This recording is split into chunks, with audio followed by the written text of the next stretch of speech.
Hey guys, this is Colin from Blackjack Apprenticeship, and on today's podcast, I've got Nathaniel Tilton, who wrote The Blackjack Life and was a part-time professional card counter for a number of years. And thanks so much, Nathaniel, for being on our podcast.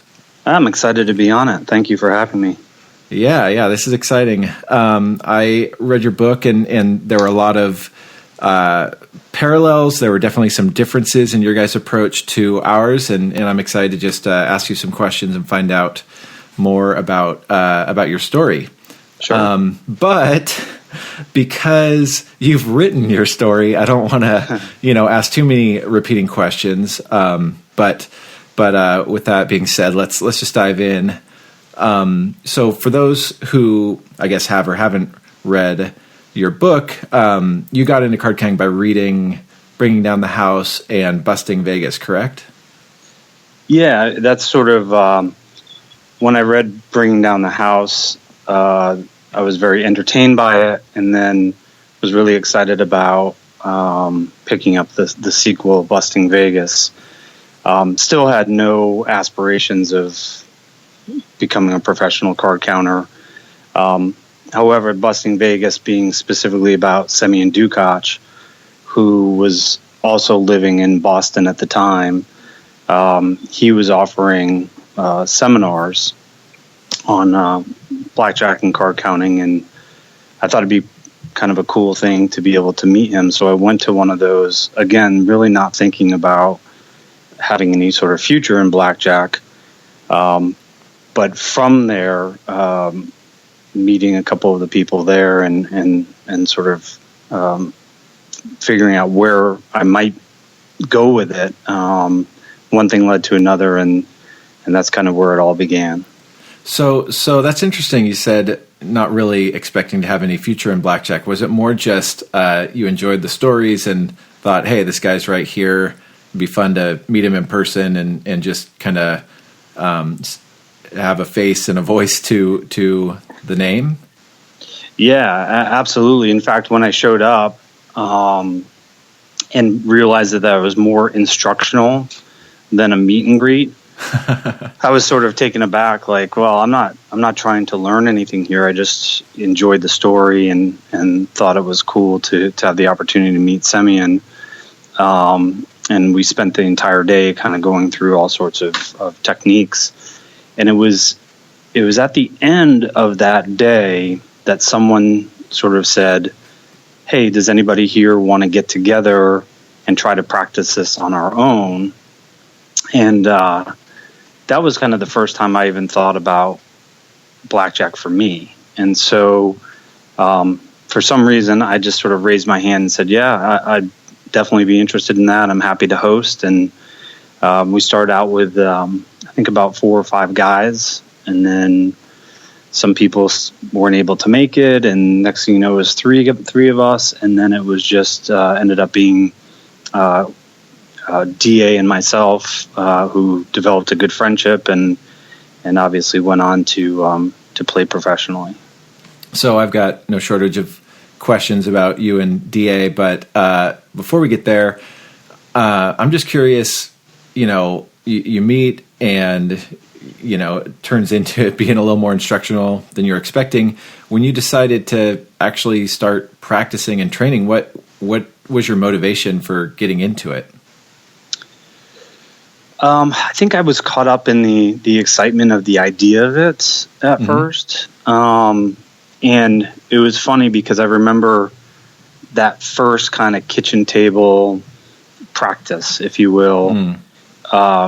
We sort of jumped right into counting and quickly realized that we were missing a couple of steps before getting to that.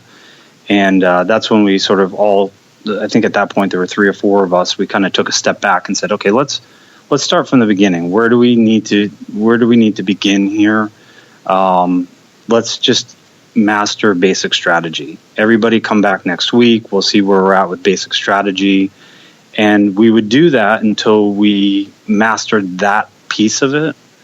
And then we kind of set a new goal or a target for ourselves, keeping account or, calculating true count conversions, that kind of thing. But we really did take it one step at a time, and through that process, that's kind of where that attrition happened with the other guys that were joining us. So before we knew it, there were just two of us left. Yeah. So this was without Semyon at this point? Yeah. In fact, we went... so Semyon he offered a little bit of guidance, obviously the training seminar, and then a little bit of guidance along the way. But we were practicing on our own to the point where we got pretty comfortable with what we were doing. Of course, it's at the kitchen table, so you never know. Yeah. And we just felt like we had plateaued a little bit. So we went back to him to see if we could have, more training and that sort of thing. But he respectfully declined. Just saying he was kind of out of the game, and that just really wasn't his thing anymore. But that's when he suggested that we contact Mike Aponte. Mm-hmm. So how cool is it, by the way, that Semyon wrote the foreword to the Blackjack Life? Was that cool? This guy that you basically paid just just to meet and greet, and it was when I had written sort of the first draft of my book. I reached out to anybody I could who was sort of a player in the book, just to get their opinion, kind of to get their okay. And so he was the first one I sent it to, and I emailed it to him, and the next day he responded and said, "Let's get together." Wow. And so he's like, "I read it overnight. I love it. I want to get together and talk to you about it." We went out to lunch, and not that I'm trying to compare my book to Bringing Down the House, but he referenced that, sort of saying like, "I like your book. I like this book a lot because it feels like it's more real and more accurate in some ways." And he's like, "Whatever I can do to help you." Wow. Get it published, promote it, whatever I can do to help. And I was just sort of blown away by that. That's awesome. That's interesting. I hadn't thought of it. It is a lot more real and relatable than Bringing Down the House. I've heard some people say they saw 21 the movie and it didn't feel like something they could really do. Then they saw Holy Rollers, the documentary that followed the Blackjack team I helped run, and they're like, "Oh wow, real people can do this," which I always take as, "Oh wow, these guys aren't that smart, so I'm sure I could do it too." But it's true. We're not MIT whiz kids. I do cringe a little bit at this idea of being labeled the average Joe, which I get a lot. But yeah, it's, obviously I didn't go to MIT and that sort of thing, but, and really anyone can do it with enough hard work and practice. But at the same time, I'd like to think that I do have some intelligence, and it's not just hard work, but that I feel like that comes across in the book. I mean, you guys didn't take a lazy approach to any aspect of your game. The standards you had for yourselves were honestly higher than the standards we had for the church team.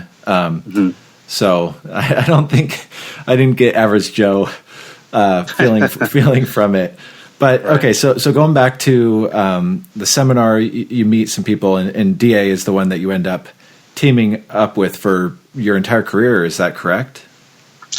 Yeah, absolutely. I mean, I honestly feel like there's no way that I would be where I am today with my Blackjack career or the book or anything without his presence. The funny thing though was when I first met him, I got a bad vibe from him. I'm just like, I kind of thought he seemed a little arrogant and that sort of thing, which is actually couldn't be further from the truth. Just a humble guy and sort of quiet. And I guess I took that the wrong way. But he and I developed a really strong friendship. We're still close friends today. And but that there were, I guess, 7 or 8 guys at the seminar, and he and I became really good friends. So have you thought about how differently things might have played out if you hadn't attended that seminar and met DA? Oh yeah. I mean, it's a little bit hard to think about that. I guess it's I'm grateful for that experience, and I'm grateful for that opportunity. I was going through a particularly difficult time in my own life at the time, and so it sort of gave me something to wrap my arms around and get fired up about and get excited about, and just kind of everything fell into place. And it's like, it sounds a little cliche, but it's like, I discovered something in the unlikeliest of places, that being the game of blackjack. So yeah. I'm very fortunate to have crossed paths with him as well. That's cool. Yeah. So what do you think were some of the personality traits that made you guys such a good fit?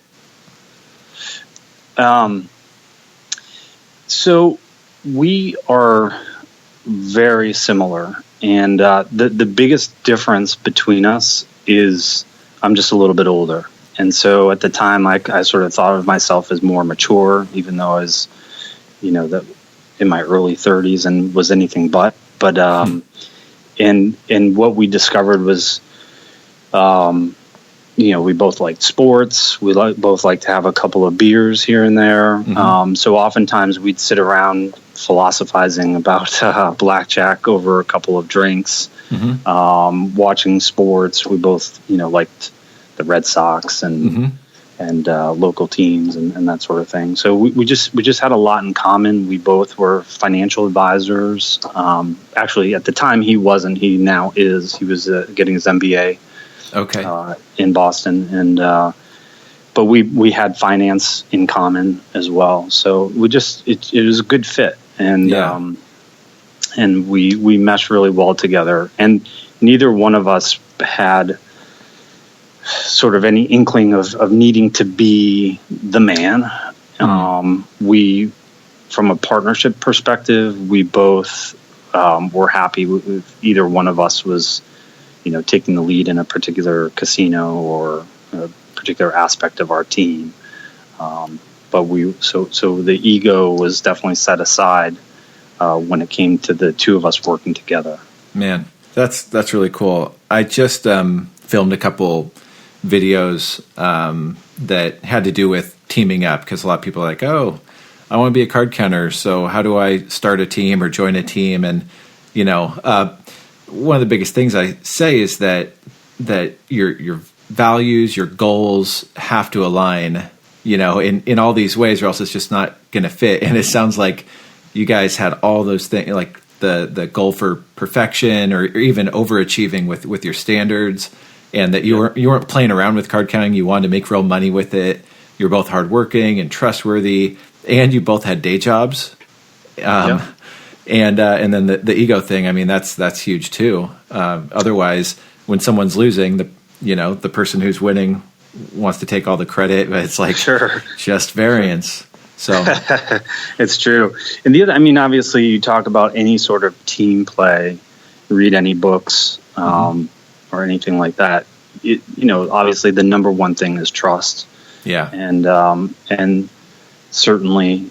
There was that between us as well. And unless he's playing the longest con game in the world, I have the utmost trust and confidence in him, and vice versa. So that was something that we never, ever had to worry about. And that's a pretty solid feeling, where we had experiences with other teammates where that wasn't necessarily the case.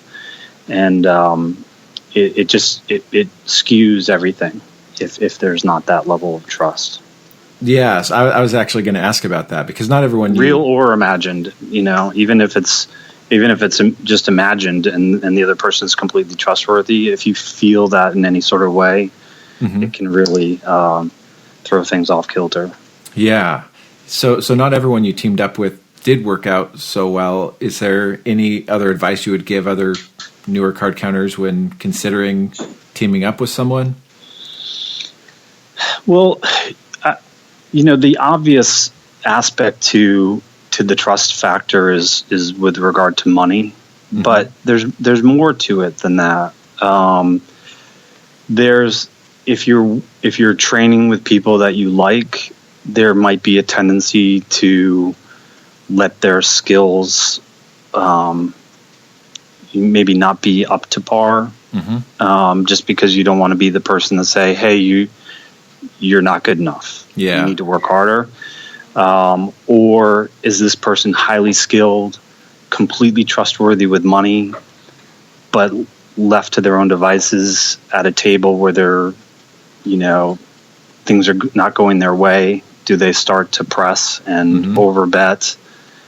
Things like that. So the trust factor comes in a variety of forms, and I just think it's important that there's open dialogue and the ability to say you're not up to par right now, and not have to apologize for that, and for the person who's being told that to be able to respect that and say, yep, you know what, you're right, I need to work harder.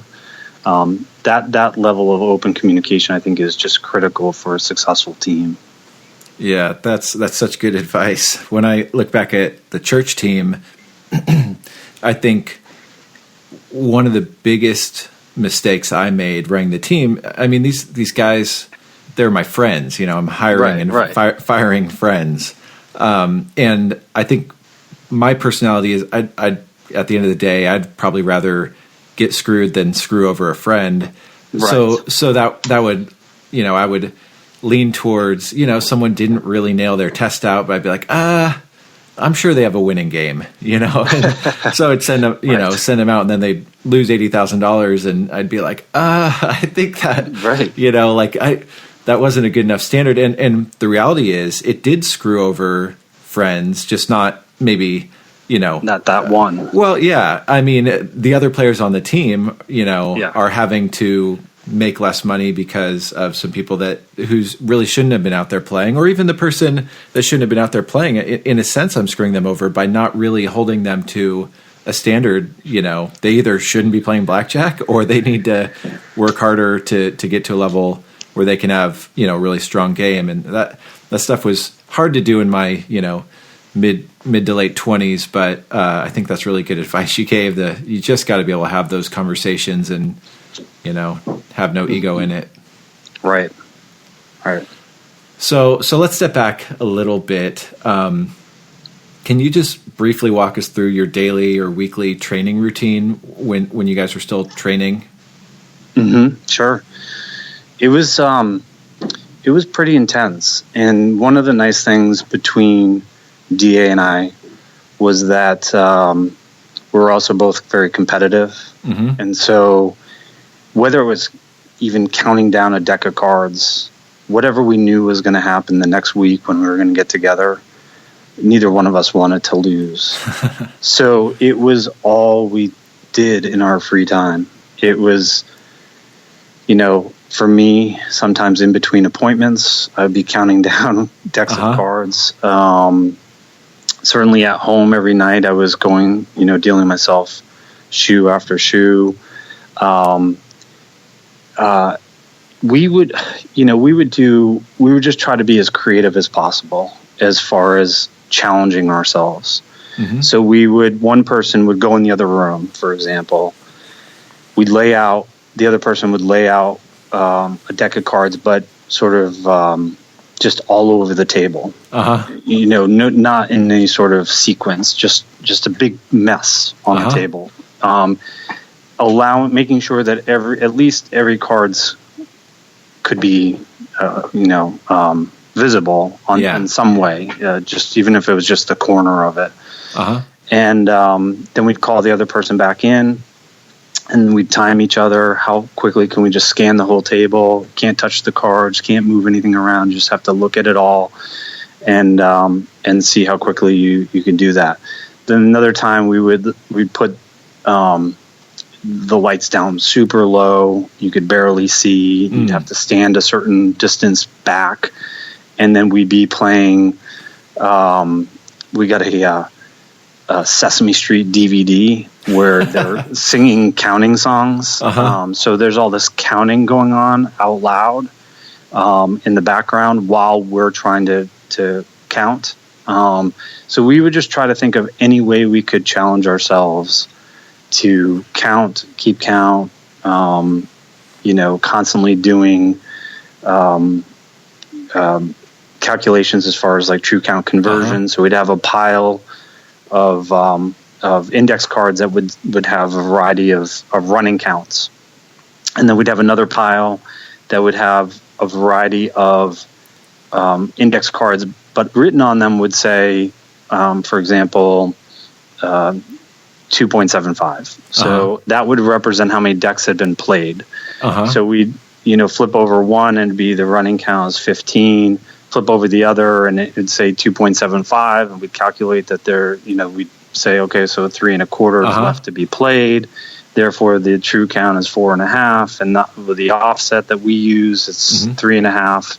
And then we'd have a third pile of index cards that would say what the unit was, and we'd make it something, strange like $130. So we do $130 times 3.5 to get the betting. And so we would do that over and over again. So anything that we could think of, and it doesn't have to be that. So a lot of new counters will, new blackjack players will come to me or email me and say, what are those things that I need to do?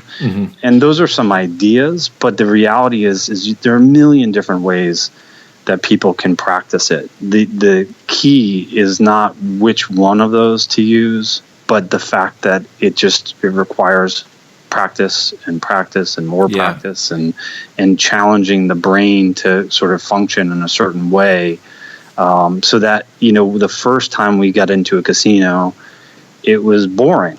We were like, it is so slow and this is too easy. But that's a good thing. I mean, ultimately, that's what we want it to be. So. Absolutely. No, that's really good. One of the things I've been really thinking about more recently, and I kind of shared some of this at the most recent boot camp we just did, but it's not binary. It's not that you're either a losing player or winning player. There's actually levels of skill.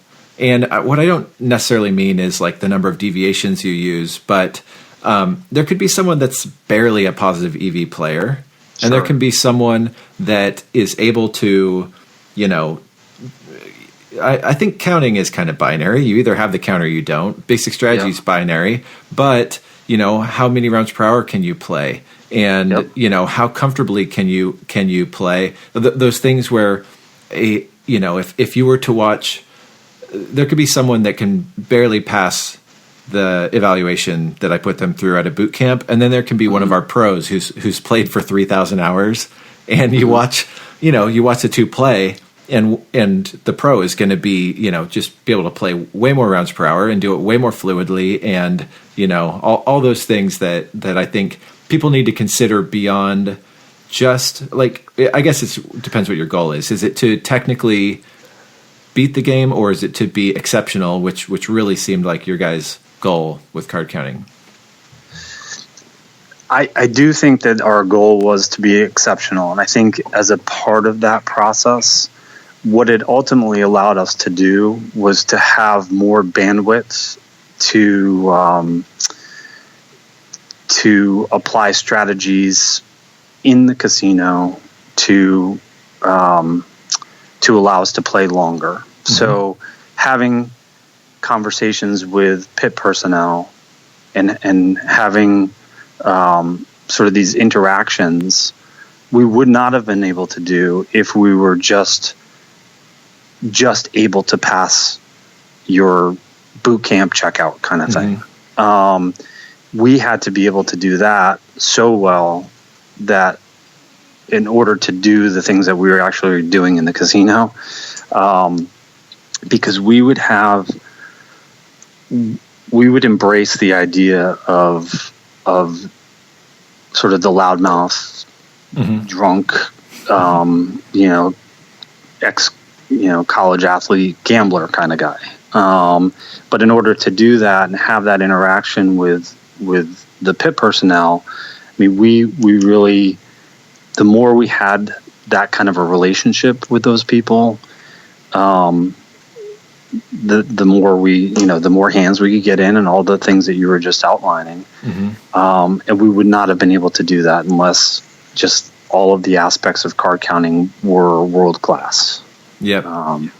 So that ended up becoming, our mission was to become world class, but it had sort of a secondary effect in terms of our play in the casinos. That was everything to us.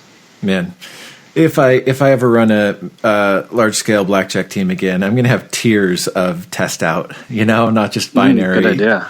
Yeah, man. If you can pass the test out and, get through a shoe in a shorter period of time, create different benchmarks, then you're going to get paid more because you're going to generate more EV and not just EV, like you said, be able to have the conversation with the pit while playing perfectly and, last longer and all those other things that add to the lifetime EV. Yeah. And we played together a lot, as well, which has its pros and cons, but one of them would be that, as an example, let's say that we're at the same table and we often use this kind of balanced betting approach. Where if we both were supposed to put out $500, DA might put out $300 and then I would, know to put out $700. And so what would happen is, let's say that I was in a, sort of a very seemingly distracted conversation with the pit. I could literally look in another direction, not count at all for a hand being dealt, and have the cards scooped up, turn back to the table, and immediately DA would be giving me the count back. So, but we were so on point with that, that we were constantly communicating heat, communicating the count, communicating our next steps, communicating which strategy we were going to move in and out of, because we used a variety of cover strategies. But it really felt like something special when we were doing it, to be able to do some of the things that we were able to do. That's awesome. So I want to get to the cover stuff, but before we get there, I'm just wondering, after you guys tested out with Mike Aponte, how many hours did you guys start putting in each month? Well, so what I would say, as far as Mike is concerned, we did meet with him first, just the two of us with him, after Semyon sort of directed us back to Mike. He flew in to Boston. We spent the day with him, and he was really supportive and said, you guys have really done a good job here. There's some areas that we can fine tune. And if you're open to it, I'd be happy to love to take you guys under my wing, so to speak. And he's like, but there are certain things like, you guys know the illustrious 18. I want you to know, all deviations from basic strategy, some things like that. So I'd say we sort of passed the test in a way, like the initial test, that we weren't just wannabes, that we actually had some ability. And then he decided that he wanted to put together a team of his own.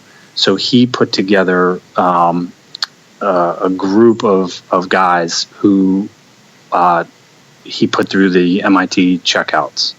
And DA and I were the first to pass those. Those were very rigorous, in some respects more rigorous than what we had been practicing on our own, and included signaling, and had very low margin for error, or else we would have failed. So after we passed that, we only played for a little while with Mike and his team. So we were playing with Mike and his team, and we also were doing things on our own. And so I would say that probably 3 out of every 4 weekends we were making trips, and still probably practicing as hard as we ever had. So it was probably a few years before, it was less about practicing, in between. It was, I guess, not that it's not important, but it wasn't as necessary. Yeah, when you're getting that much, you get to a point. Yeah, that much table time, you're getting a lot of practice. It's good to still get your game checked out, but right. So, was it difficult to manage the day job with all these blackjack trips? It wasn't really. It was what blackjack became for me was no different than someone that hits the gym after work and likes to run every day. It was just that just happened to be my thing. Mm-hmm. So I would leave the office Friday afternoon and drive right to the airport.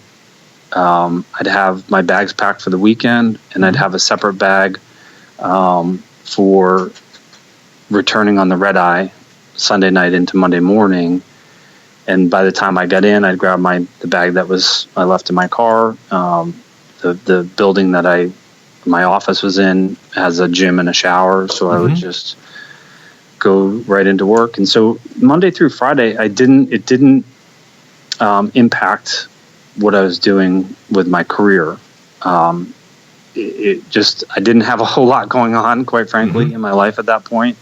So it was working Monday through Friday, getting on a plane, playing blackjack all weekend, coming back to work, and just doing it over and over and over again.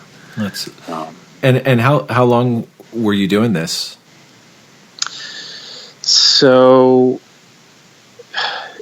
to varying degrees, from 2006 to probably 2010, kind of hardcore. And then it, around the time that the book was published in 2012, around that time, it was more sporadic. It was maybe once a month, and that sort of thing, until it kind of just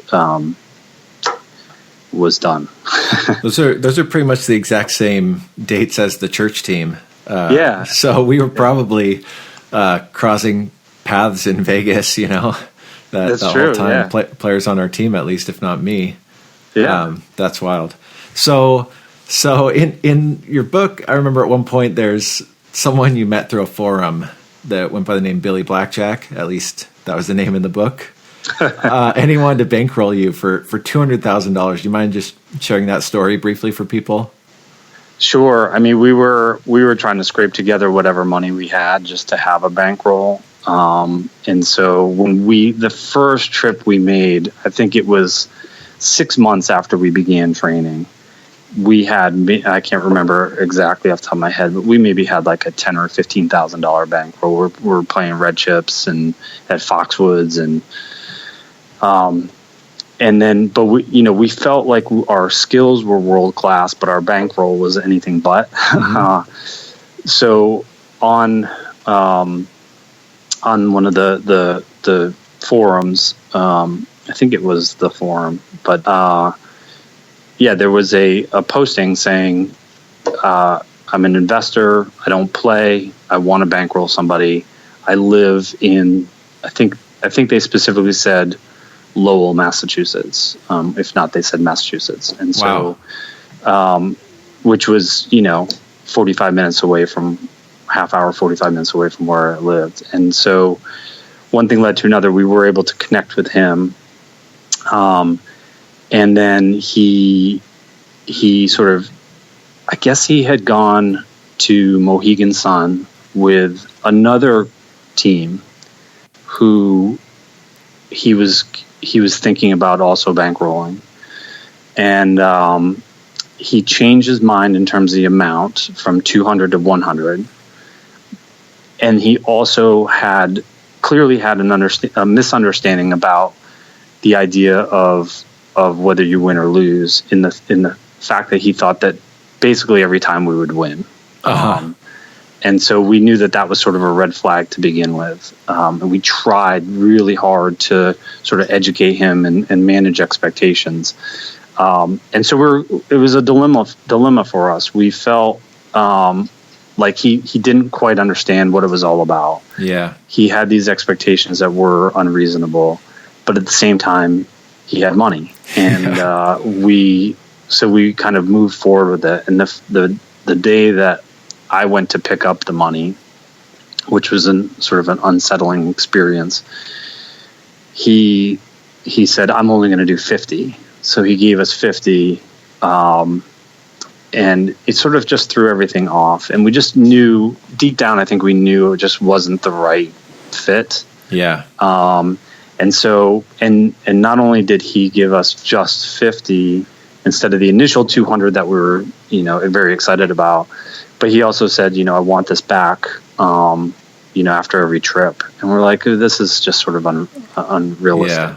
So we were going on a trip, and we actually just basically broke even. We were up a little bit.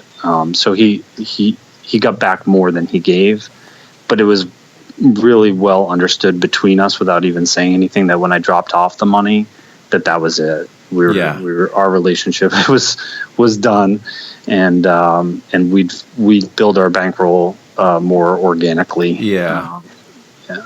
Well, I think it's generally best when people grow it organically for multiple reasons.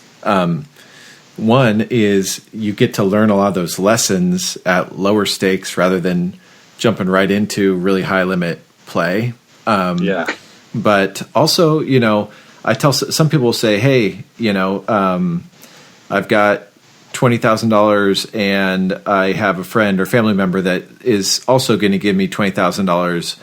And, depending on how it's set up, what you could end up doing is betting twice as much, getting twice as much heat, having double the swings, all that. And then you're sharing the profits. So you're actually not, maybe you're making a little bit more, but is it really, worth it at the end of the day? So I 9 times out of 10 recommend people just grow it the old fashioned way, put the hours in and then you get to enjoy even that. I don't know. It's like the process ends up, when you look back at it, the process was as big a deal as the actual money made, and look back and say hey, you're absolutely right, Colin. After that period of time, it felt so much better to make our own money, build our own bankroll, and we didn't have this sort of cloud hanging over us of Billy Blackjack and what is he going to think and what is he going to do and how is he going to react if we have, a downswing, which we inevitably would have. It takes all of that off the table, and we're really just dealing with money that can be sort of utilized to its full extent rather than feeling like any pressure to sort of play scared in a way. And, I think there were all sorts of documents that we got from Semyon and his seminar, and some of them were sort of recycled checklists and things like that from the MIT teams back in the day. But there was this one that had sort of I don't know if it was 10 sort of laws of card counting, and one of them is that you always get your money on the table when you have that advantage. And we didn't want to feel like, hey, I'm kind of scared to bet what I'm supposed to bet right here, not because of losing, but because of how Billy Blackjack's going to respond if we do. So we were so much better off after that. I can totally relate to that. What I tell people is I never lost a night's sleep losing my own money. But, having to tell, our investors, like my father-in-law, hey, just so you know, we are down 200,000, it's like not a fun, or even we'd go out to my in-laws and he'd be like, so how's the team doing? It's like, oh, why do you have to ask? Like, I just give it time. But when it was my own money, like, you complain when you're losing, but you also just keep grinding and, you're going to get it back. Yep. So I want to circle back around to the cover strategies. I thought this was pretty interesting, both from kind of describing them, but which I think I've personally done all of them except for the combining balance betting. Yeah. I hadn't done that one, but also just thinking in terms of how we approached our team versus how you guys approached it. So, my first question is if you guys calculated the EV loss from using cover strategy, or were you a little less worried about that and much more thinking about longevity? So I'd say that, from a cover strategy perspective, cover bets, cover plays, those obviously cut into your EV. That was less of what made our overall strategy successful. And it was more about, we didn't have the luxury of having a large team, so that we could play spotters at lots of tables and then call in the big player and the standard, strategy. So there are some people who back count and sit down when the count's in their favor, wonging in. There are some people who, some smaller groups that will signal to each other. Then, of course, there's the call-ins and big player approach. I think what made our overall strategy successful is that we didn't choose just one of them. What we did was we would employ all of them in a single session. So we might start by each of us back counting 2 different tables at the same time. So we're covering 4 tables at once. And then we would signal in the other person. That person would sit down, we'd pass the count. Then we might later on sit down at that table and then switch to a signaling thing, where all of a sudden the person that originally sat down sort of forgoes being the big player, if you will, and all of a sudden kind of shifts to a signaling strategy, to then shifting to a balanced betting approach. And if you were to sort of be monitoring that, if you're surveillance, there's so many different things. You can't just look at that and say, here's what they're doing. They're doing call-ins. Or here's what they're doing. They're signaling to each other. Because we might be doing that for a little bit, and then all of a sudden we're not doing that. We're doing something else. And all of it being mathematically sound. And so I think that was kind of the success we had was due to that. In addition to that, we certainly did have certain cover plays, like, just from a very basic perspective, one of us would always hit 16 versus a 10. The other person would always stand 16 versus a 10. So, were we giving up a tiny bit of EV there? Yeah. But the reality was those cover plays were so small. And that's, I think that the key to the cover plays is that, you're doing cover plays that are small, and we weren't doing the same thing. So that was a big thing for us, was that we wouldn't. My cover plays were different than his cover plays. We didn't just say like we're both going to do these, and so we would mix those up, and cover bets as well. So we sort of employed a little bit of the Ian Anderson approach of burning the tables, as far as sort of chipping down after a loss, not after a win, and chipping out after a win. That was a little later in your guys' playing days that you started incorporating more. Is that correct? It was at least later in the book that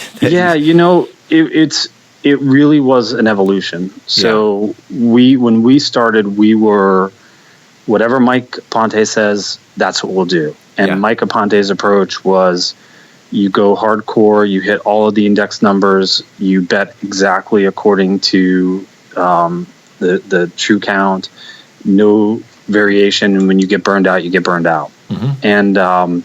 And then we realized that, we're not MIT. We don't have, 30 people. It's just us two. And when we're burned out, that's kind of the end. So we realized that we needed to evolve. And I think that we did that over time, a little bit through trial and error and out of necessity.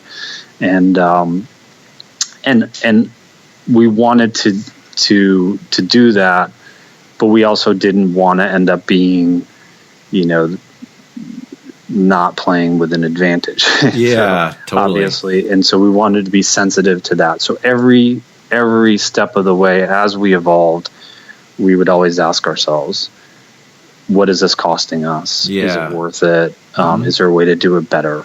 And we just kept getting better, and we learned a lot of things along the way. And by the end, we were doing more of that kind of cover betting. Mm-hmm. So that's really good. I mean, I want people that are listening, especially someone that's newer to card counting, to understand you've got to be really careful. Anything you're doing that's costing you money, you do too much of it, and then you're playing for free. You've got to break even. I've known card counters that tip away their edge. I've known card counters that use so much cover they don't have an edge, or they play through so many negative counts, or are so worried about acting natural that they're not even counting well because they're focusing on their conversation with the pit boss rather than playing well. But so just what you said about really evaluating the cost of everything. But at this point, you guys had a very strong game. I think one other thing that was unique is you guys were kind of weekend warriors, which meant you couldn't. So there are some of the guys that have come through Blackjack Apprenticeship, or just guys that are actively playing full time, and a couple of guys I'm thinking of are like a guy named Raimo, or my buddy Joe, or this guy that goes by the name Yoshi. And these guys, I don't think they use any cover at all, but they also can go on a week-long road trip, or some of them will go on like a month-long road trip. But you guys had to fly. There's really only so many places, and when you're burned out to those places that you can fly to for a weekend of play, like you said, your career's over, rather than like, well, now I'm going to be in, middle of nowhere USA for 2 weeks, Sure. So. And quite frankly, if we were in the middle of nowhere, we would approach that differently than if we were in a casino that we knew that we were going to come back to. So we wanted to be, we didn't just apply the same approach everywhere we went. We really kind of took a look at where we were and what we were trying to accomplish. I mean, some places we would spread, huge spreads, knowing that it was just a matter of time. And then other places we're a little more careful with our spreads. But the more that everybody talks about the cost of cover, but also what's the value? So what do you get out of that cost? What are you paying for? So if you're giving up a little in cost, what are you getting? Yes. So for us, it would be longevity, and it would also be the ability to spread more, and other ways that we could be profitable as a result of that small cost. Yeah, playing rated, it could be the comp value, which can be a big deal. That's true too. So I've got a few more questions for you, and then we can wrap up. So with the whole cover and that stuff, I know you write about you guys had your own database of casino conditions. How did you guys keep that database? Was it like an Excel doc or Google Doc? It was Excel. Okay. Yeah. And you just kept track of as much, like I'll say the church team, we had like an internal website we had built. It was basically a forum that people could leave notes on every casino in the country, which was, basically the earlier players on the team really paved the way for some of the later players to be like, do not play this shift or or this casino or this city. Like it's a wasted trip. So tell me a little bit more about that. Yeah, I mean, we did have sort of a shared document folder with all of our team manual and our database. it would be, we documented after every session. We had sort of these little notebooks that we carried in our back pocket, and we'd write down everything that we could from every session. So it would be the dealer name, anything about them, if they're a Pittsburgh Steelers fan. We wrote that down. What their shift was, if they were the ones that placed the cut card, what the penetration was like, dealers that made more mistakes, shifts to avoid, casinos to avoid, same kind of stuff that you're talking about. We did keep all of that, and it really came in handy because we would walk in to a casino, and I'm one of those guys that cannot remember a name after somebody introduces themselves. But I would walk in well prepared and be like, "Hey, Maureen, how are you? I know you just had your granddaughter last year. How is she doing? That kind of stuff." And it was really helpful to us. A quick funny story. I know we're running out of time, but no, we're good. At the very end of the the end of my career, if you will, was playing in Revel, which Revel's no longer, but it's the casino's open again. I can't remember. I think it's called Ocean in Atlantic City. Okay. And we had hit it really hard for a long period of time, and we had great relationships with the pit, and we had incredible hosts. Our comps were ridiculous, and so we loved it there. And we came in one Friday, and I sat down at the table, started playing for a little while, and the count was starting to inch up, and it was pretty good. I started betting a little bit more, and all of a sudden the pit boss, actually the floor person, came over, and I waved to him. He was kind of in the corner, and he looked at me and waved, and I waved back, and he came over, and I'm like, "Hey, Joe, how are you?" And he shook my hand. He's like, "Good, Nathaniel. How you been?" I'm like, "Great." And he's like, "Oh, I meant to tell you." He's like, "I really enjoyed your book." Oh, man. And I'm like, "Oh, thank you. I appreciate that." He's like, "What's the count right now?" And I'm like, "It's 13." And I'm like, "You want me to go?" He's like, "Yeah, you can do what you want." And of course, in Atlantic City, they can't. They can't ask you to leave, but obviously they just shuffle up or whatever they would do. So I'm like, you know what, I'll just get up and go. And so he's like, "Let me walk you to the cage." And so we were walking to the cage, and he's like, "Hey man, I'm just doing my job." And I'm like, "I get it. And I hope I'm just doing mine." And he's like, "Yeah." And the cool thing was, he said, "Tell you what, if you don't try to play here again this weekend, I won't flyer you until Monday." And I'm like, "You got a deal." And so It was just kind of a cool interaction, but it was also one of those things where I was sort of like, okay, I think my time is officially up. Yeah. Man, that's an awesome story on so many levels. That you knew him from across the casino, that he read your book, and that by treating him well, he, treated you much better than, a typical casino might, Yeah. So there's one other funny story was we were playing in Vegas, and this was around the kind of the same time as this other story happened, and we were playing at the SLS, and it was funny because DA and I were at a table, and there was one other guy, and we're all black chippers, and at that time, and the casino, who was it? I think it was the casino shift manager, came over and said, shook DA's hand and shook my hand and said, "I'm so-and-so, the casino shift manager." Not in a friendly way, even though he was shaking our hand. And the other guy at our table started to complain and saying, "Hey man, I'm betting just as much as they are. Why are you shaking their hand?" And I'm like, and I just looked at him. I'm like, trust me, you don't want him to be shaking your hand right now. And like, right as soon as I finished that, he's like, you guys got to get the F out of here. You're not welcome here anymore. And the look on the guy's face was just funny. He's like, oh yeah, I got it.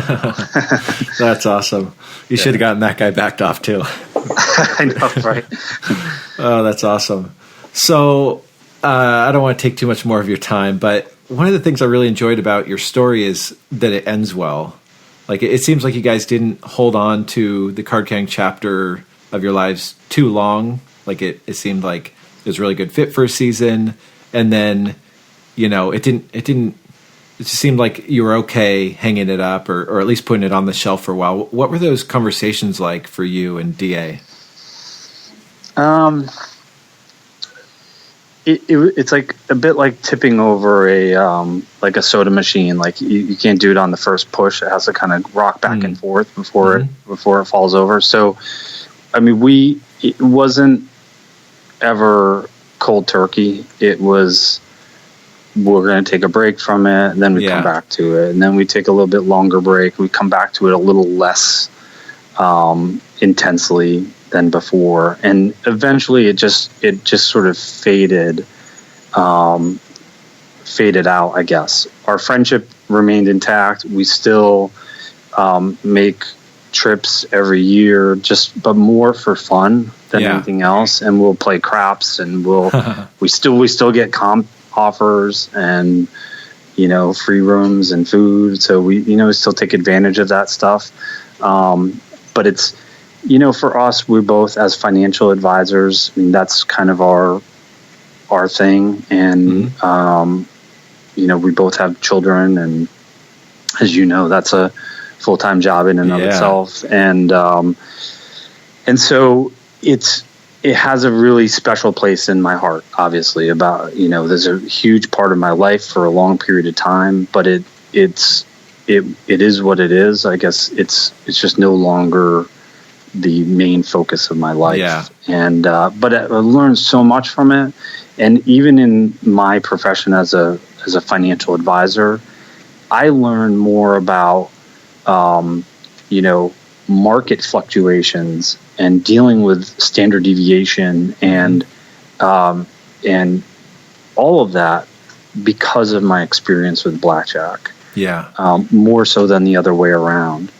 And so there are a lot of parallels. I mean, part of what I do with my investment portfolios is I'm looking at the quantitative metrics of the market, and when the conditions are healthier, then we put more client money in the market, and when they're not, we pull back. So it's very much like counting. It's just in a different forum than a casino. Yep. And so at first I was nervous about publishing under my own name because I didn't want to give clients or prospective clients the wrong impression. But in reality, it was the best thing for my career. And interesting. All my clients are aware of my experience with Blackjack and the book, but I talk about it in terms not of the gamble, but in terms of the math behind it and how that applies to what we do with their portfolio. And I think it really resonates with some people, particularly my clients, and they've been very supportive of that. So it's the two kind of go hand in hand, and Blackjack will always be a part of my life in some fashion, even if it's not, the weekend warrior grind that it once was. I know Ed Thorpe talks a lot about how the Blackjack tables are such a great teacher in terms of learning about investing and money management and all that. So I'm sure, he applied it to the market, and sounds like you are too. Are there any other kind of life lessons you feel like card carrying taught you? Besides the resilience that's needed to deal with the swings, it just was one of those things where it reinforced what everybody knows, which is that the best way to have success is to work really hard. And, you see movies like 21 and whatnot. And, they go from betting nothing to all of a sudden betting $10,000. Yeah. And it's all glamorous, and there's backroom stuff, and there's getting beat up and running and getting chased and all of that stuff. The reality is, it's to be a successful card counter or to be successful in business or whatever it might be, it just requires a lot of tedious hard work and commitment to whatever craft you happen to be trying to excel at. And that for me was kind of the biggest takeaway. And the fact that even from the beginning, it was like I knew right away that we started too far ahead and we needed to go back to square one and say, what's the first thing we need to perfect? Yeah. And then what's the next thing we need to perfect in a very systematic way of learning and any skill. And I really value that experience that I had. That's great. So I got one last question for you. Do you think you'll ever come out of retirement, or are you pretty happy just leaving that chapter in the past? It depends on whether or not everything turns to 6 to 5 payoffs. No, I can't see me coming out of retirement to go back to what I was doing at the time.